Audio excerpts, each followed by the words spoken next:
I'm Thuranki Ramacharaka, and this is Smokey for President. None of those Senate cats will ever forget the day that Smokey Whiplash Sambuca, statesman from Pennsylvania, let them have it right over there on the Senate floor. Through their months of empty rhetoric about preserving the right of the felinus domesticus to roam unleashed and to act according to its general nature, Senator Smokey had kept his cool. But when one of them ventured a full claw slash at his broad whisker pads, among other buffooneries, well, let's just say Smokey didn't take it to be very gentlemanlike. In fact, that's the day he got his middle name Whiplash, which he says is the political aspect of his nomenclature. Now me, I'm just a house cat, not an actual representative, no, but I go around and keep an eye on all things congressional. So I don't know Smokey personally, but I've heard plenty about him. And on occasion I have even eyeballed him. He's from Hardy stock, originally bred in the 19th century to kill London alley rats. That's right, Smokey's a full-blown blue Brit, which is short for British blue shorthair.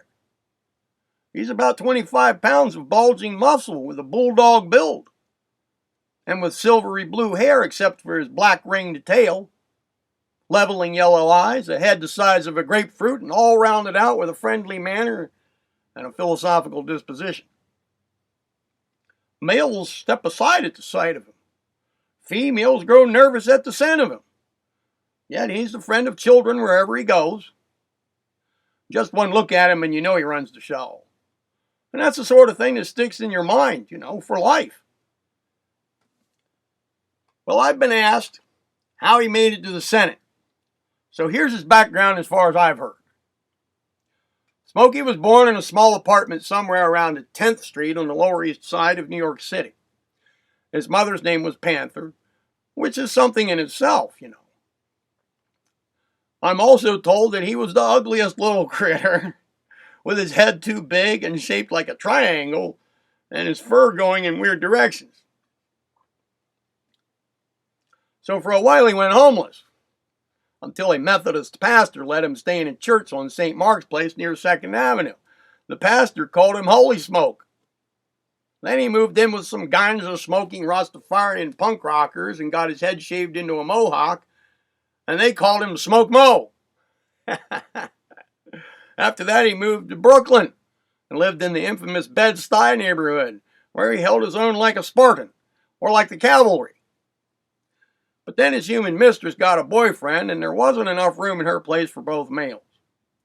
So, nearly full grown, he finally moved to a trailer park in Pennsylvania, and he soon found that the conservative Commonwealth pushed for federal legislation that would alienate felines from some of their inalienable rights. Well, that burned him up, and he went campaigning.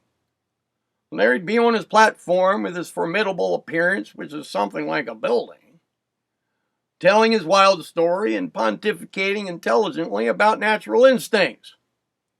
That made him very popular. So he won the popular vote.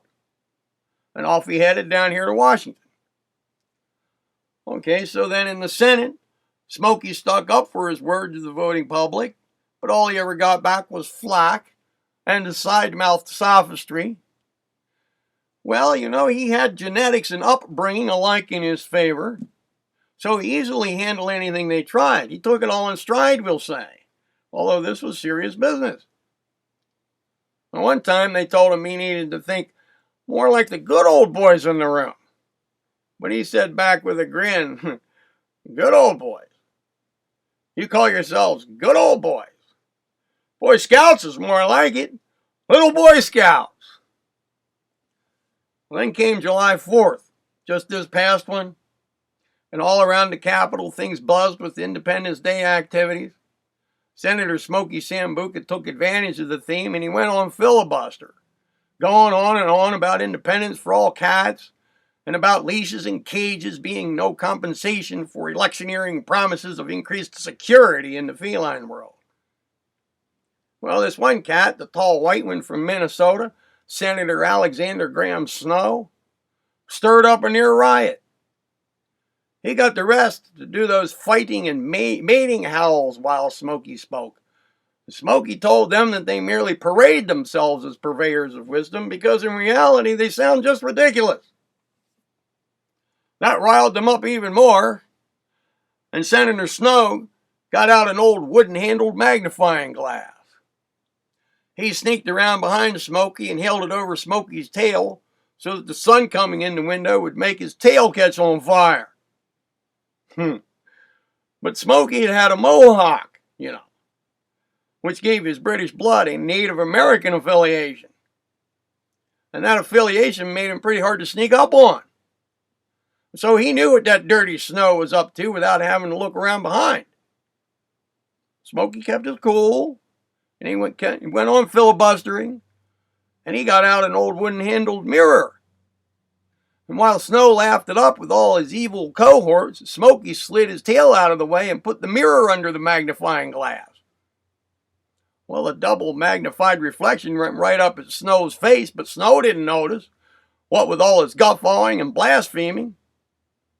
As you can guess, soon enough Snow's chin hairs and whiskers started to smolder. He and the others couldn't stand such cunning or burnt cat hair smell, and the latter of which was now going straight up Snow's pink nostrils. The place went crazy. And that's when Snow and a few of the others made their big mistakes.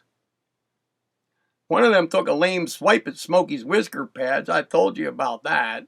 And Snow tried to spring up on Smokey from behind while arrogantly singing, "On top of old Smokey, all covered with snow." Now, Smokey knew that this climbing up behind business was wrong, because he'd been to the vets before, and he had scared the bejesus out of the poor man when the thermometer went up in there. So Smokey cut loose on the whole crowd. Like I said, I'm no senator, so I wasn't there. But word has it that Smokey laid down the law, and a lot of fur hit the deck. He even used his tail like a legislative whip, lashing, punishing retribution upon his disorderly assailants. That's the thing that got him his nickname, Whiplash. Being a poor excuse for a match against him, the next thing you know, a lot of those sorry lawmakers hightailed it for the door. Smokey commanded them to stop. They obeyed.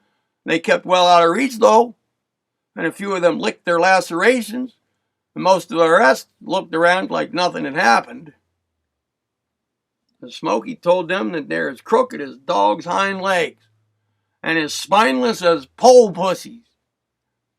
And he again called them little Boy Scouts. Then he got out an old green box that had Official Boy Scouts First Aid Kit written on it, and he tossed it at them. Snow, who had got the worst of the deal, opened it in hopes of some gauze. But the box was empty. Smokey coolly said, "Yeah, well, see, that's like your rhetoric around here. Empty. And now you're all free to roam on out of here anytime you like. Happy Independence Day, gentlemen. Filibuster's over." To this day, whenever Senator Smokey Sambuca, statesman from Pennsylvania, walks down the halls of Congress, you can hear some of the newer cats whisper, "There he is right now. There goes old Whiplash himself. He should definitely run for president." But what if things turn the other direction? What if Smokey doesn't win the next election and evil takes its course? Smokey would be out of a job and he might become homeless again. And new laws might end him up in a cage somewhere. Well, according to the latest I heard, Smokey has a plan against that, him being really smart. He says he would dress up like a human baby and get in a little baby carriage and park in front of some nice front door. And that way maybe some nice person would take him in. That would amount to the sad end of such a great career, but perhaps also to a good permanent home for such an uncommon cat. All we can do is wait and see which way the wind blows. That's all we can do.